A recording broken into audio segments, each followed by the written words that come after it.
Mungkin maksudnya ya rumahku istanaku, atau mau menggambarkan rumah tempat tinggal kita bersama keluarga itu adalah tempat yang menyenangkan. Memang tidak semua orang memiliki pengalaman yang sama, ada juga yang tidak betah di rumah. Tapi kebanyakan orang suka tinggal ngumpul bareng keluarga. Mungkin Anda berasal bukan dari Jakarta, Anda berasal dari kota lain, pulau lain, ya, lalu merantau ke Jakarta, dan Anda kadang rindu dengan kampung halaman. Rumah kampung halaman itu punya kenangan, sejuta kenangan. Ketika Anda kecil, Anda dirawat orang tua, disayang, diperhatikan. Tapi kadang juga dimarahi, diomelin. Karena dulu Anda kecil nakal, susah diatur. Rewel, nggak mau makan dan sebagainya. Pada waktu kita di rumah tinggal bersama orang tua kita, ada kenangan-kenangan yang indah yang tidak bisa dilupakan. Mulai dari kita kecil menjadi anak-anak, lalu remaja, dewasa, bahkan sekarang sudah mandiri, sudah rumah tangga. Kenangan-kenangan di rumah itu tidak pernah terlupakan. Saya sendiri sudah 27 tahun meninggalkan rumah sejak saya tamat SMA, 27 tahun. Imamat saya 16 tahun. Kok kelihatan masih muda, Romo? Ini enggak, casingnya aja. Ya. Saya 16 tahun imamat. Lebih tua saya dari Romo Manaik. Imamatnya usianya juga.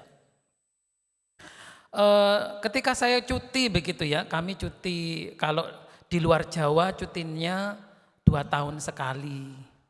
Kalau di Jawa tugasnya, karena saya berasal dari kota Pahlawan, kota Surabaya, cutinya setahun sekali. Berapa hari, Romo? 10 hari. Lumayan. Nah, kalau saya cuti ke rumah itu, saya nggak merasa Romo lagi karena saya jadi anak. Ada bapak ibu saya masih sudah tua, sudah kadang-kadang nggak bisa ngurus diri mereka. Saya karena nggak ada pembantu ya, saya kalau pulang ke rumah itu ngepel, nyapu, masak, belanja. Ayo apalagi belikan mama obat. Iya, kalau saya pulang ke rumah ya saya jadi anak, saya nggak jadi Romo. Kalau di gereja ya saya Romo. Kalau di rumah orang tua ya saya jadi anak.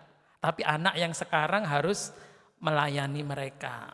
Dulu saya kecil ya seperti anak-anak ya semua dilayani. Tapi sekarang ganti saya. Kalau cuti saya harus menjadi melayani orang tua saya. Ya, saya kira kenapa saya ngomong tentang rumah ya. Karena Yesus hari ini mau menunjukkan kepada kita bahwa ia cinta akan rumah Bapa. Lihat apa yang dilakukan Yesus hari ini. Ia mengusir pedagang-pedagang, penukar-penukar uang, pedagang lembu, domba, merpati, semua yang berjualan di bait Allah diusir oleh Yesus. Karena mereka berjualan di dalam bait Allah. Bagi Yesus rumah Bapaknya itu adalah rumah untuk menguduskan, memuliakan Allah. Bukan untuk transaksi, bukan untuk tujuan duniawi. Yesus mau menyucikan bait Allah itu dari segala kepentingan-kepentingan, dari segala maksud-maksud, motivasi-motivasi duniawi. Supaya manusia hanya terfokus kepada Tuhan. Kadang-kadang kalau kita di rumah ya kan udah nyaman, tiba-tiba ada suara ribut, kita terganggu. Ada suara knalpot, weng weng bung bung bung, nah, mungkin kita terganggu nih, siapa ini? Malam-malam knalpotnya berisik sekali misalnya. Atau tiba-tiba di rumah kita bau, sampah ternyata dibuang di depan rumah, kita kan nggak nyaman. Sama, Yesus pun juga nggak nyaman melihat rumah Bapaknya diacak-acak menjadi tempat berjualan, menjadi pasar, bukan menjadi tempat ibadah. Itulah yang mau diajarkan oleh Tuhan. Pertama, dalam bacaan pertama tadi jelas ya, bahwa Musa menerima firman Allah di Gunung Sinai. Lalu dikatakan ada 10 perintah Allah. Dikatakan di situ tadi ya. Pertama, jangan ada ilah lain di hadapan Tuhan. Yang kedua, kuduskanlah hari Sabat, hari Tuhan. Dan kemudian diikuti oleh perintah-perintah yang lain. Jangan membunuh, jangan mencuri, jangan berzina, jangan bersaksi dusta dan sebagainya. Yesus pun mengajarkan ya, bahkan kalau kita mengingini dalam hati, kita sudah berzinah katanya. Ada firman, kalau engkau mengingini dalam hati perempuan atau laki-laki, dalam hati aja sudah berzinah, sudah dosa Bapak Ibu. Belum melakukan loh ya, masih mengingini loh. Jangan membunuh juga sama, kita menyakiti saja dengan sengaja, menyakiti dengan sengaja, baik verbal, apalagi lewat perbuatan, itu juga implikasinya sama dengan membunuh. Wah, berat. Yesus itu mengajak kita ke dalam, sangat dalam. 10 perintah Allah itu bukan hanya jangan ini, jangan itu, tapi Yesus sampai ke dalamnya. Sampai ke hati. Urusan hati ini juga dinilai oleh Yesus, oleh Tuhan. Kemudian itulah yang harus kita refleksikan, betapa pentingnya kita menjaga bait Allah, yaitu tubuh kita sendiri. Rasul Paulus mengatakan tubuhmu adalah bait Roh Kudus. Sadar enggak? Kadang mulut kita ini kadang kasar, kadang ngelukain, kadang gosipin orang, jelek-jelekin orang. Bahwa ini mulut ini kan bagian dari tubuh, telah tercemar oleh dosa. Ini baru mulut ya. Nanti yang lain lagi, anggota tubuh yang lain, mata. Wah, mata. Melihat yang baik, melihat yang enggak baik juga. Kita tanpa sadar mencemarkan bait Allah.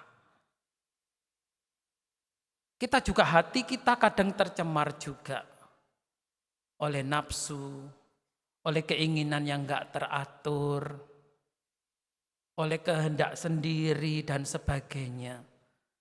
Maka pentingnya Yesus hari ini mengingatkan kita supaya senantiasa menjaga bait Allah dalam diri kita masing-masing.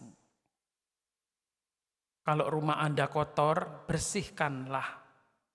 Sama di masa Prapaskah ini, kalau rumah hati Anda kotor, bersihkanlah dengan pertobatan, dengan mengaku dosa, dengan lebih banyak berdoa, dengan pantang dan puasa, dengan amal, ya.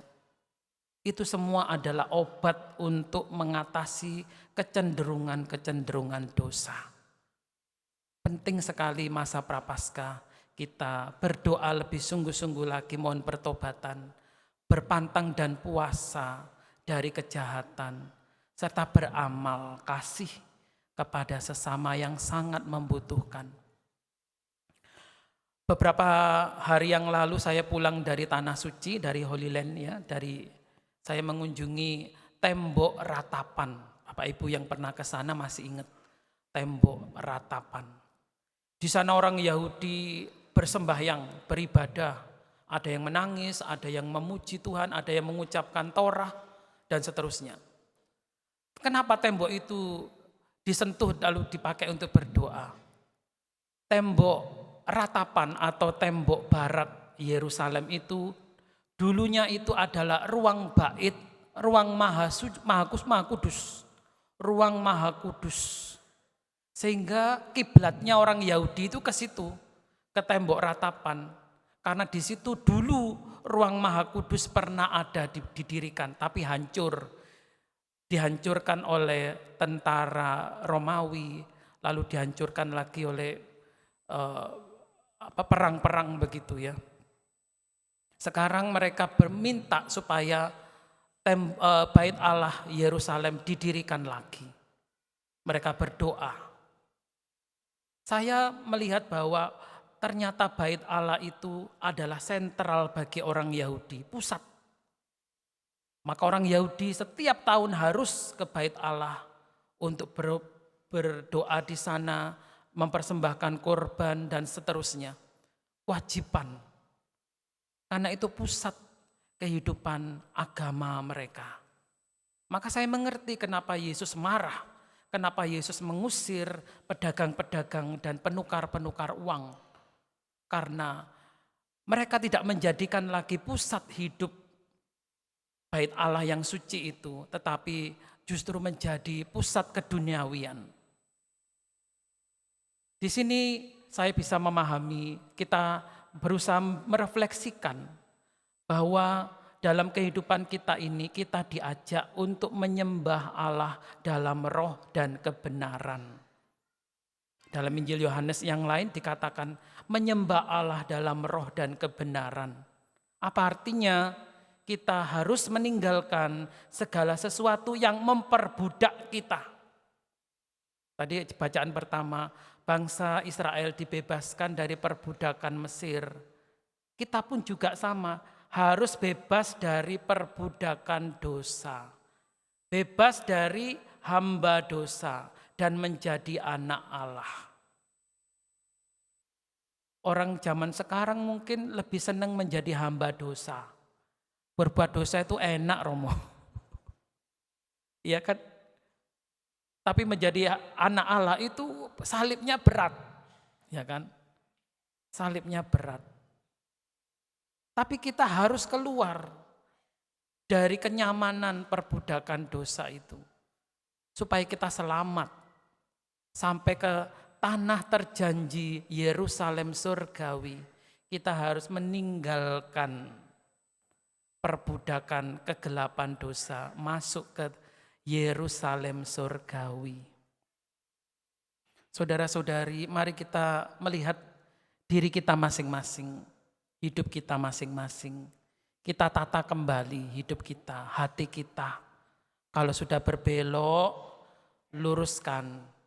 Ada kesempatan untuk bertobat kembali ke rumah Bapa. Jangan terlalu jauh, kembalilah. Back home ya, back home. Kembali ke rumah Bapa. Di sanalah kita bersama mengundang Yesus, berjumpa dengan Yesus yang menantikan kita. Kita harus melalui perjuangan jalan salib yang panjang dalam hidup ini. Jatuh bangun, agar kita akhirnya sampai, sungguh-sungguh sampai di mana di tempat Yesus sendiri berada. Kalau Anda tertarik dengan buku dari karya Teresia dari Avila, Santa Teresia Avila, menulis Puri Batin. Nah, di Puri Batin itu ada ruang-ruang, ada 7 ruang. Manusia harus melewati itu, jiwa-jiwa harus melewati itu. Sampai ke ruangan yang paling dalam, di mana Sri Baginda Raja, Tuhan, Allah yang menunggu kita. Gambarannya menarik, dalam Puri Batin itu, jiwa itu sebelum masuk ke ruangan Puri Batin yang pertama, jiwa itu berada di luar tembok. Dia belum sampai masuk.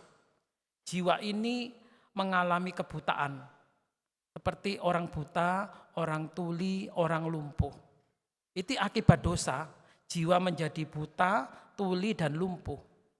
Jadi dia nggak bisa masuk. Mendengar pun Yesus memanggil, masuk, nggak dengar karena tuli, karena dosa. Mata tertutup karena dosa juga, nggak bisa melihat, gelap semuanya.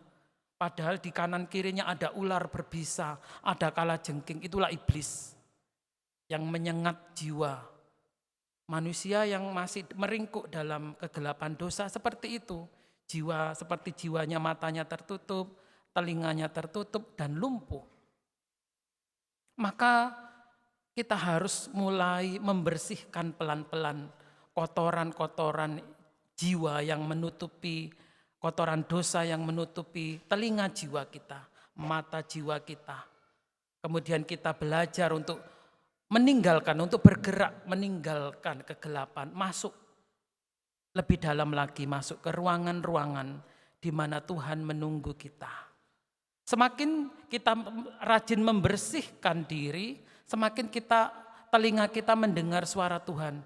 Ayo masuk ke dalam, Yesus memanggil. Mari, masuklah. Kita mulai mendengar, sayup-sayup lama-lama menjadi jelas. Mata kabur karena kotoran, pelan-pelan menjadi bersih. Mulai melihat, oh Yesus, aku lihat Yesus tapi jauh sekali. Aku harus melangkah ke sana.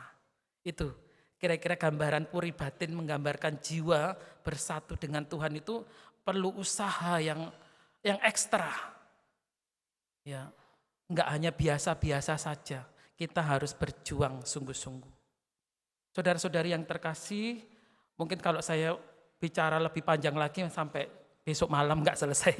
Tapi yang penting adalah hari ini kita menyadari diri kita bahwa hidup kita, diri kita adalah bait Allah, di mana Allah mengundang kita untuk membersihkan diri terus-menerus, membaharui diri agar kita berkenan dan akhirnya menerima rahmat kebangkitan mulia bersama Tuhan kita Yesus Kristus. Tuhan memberkati.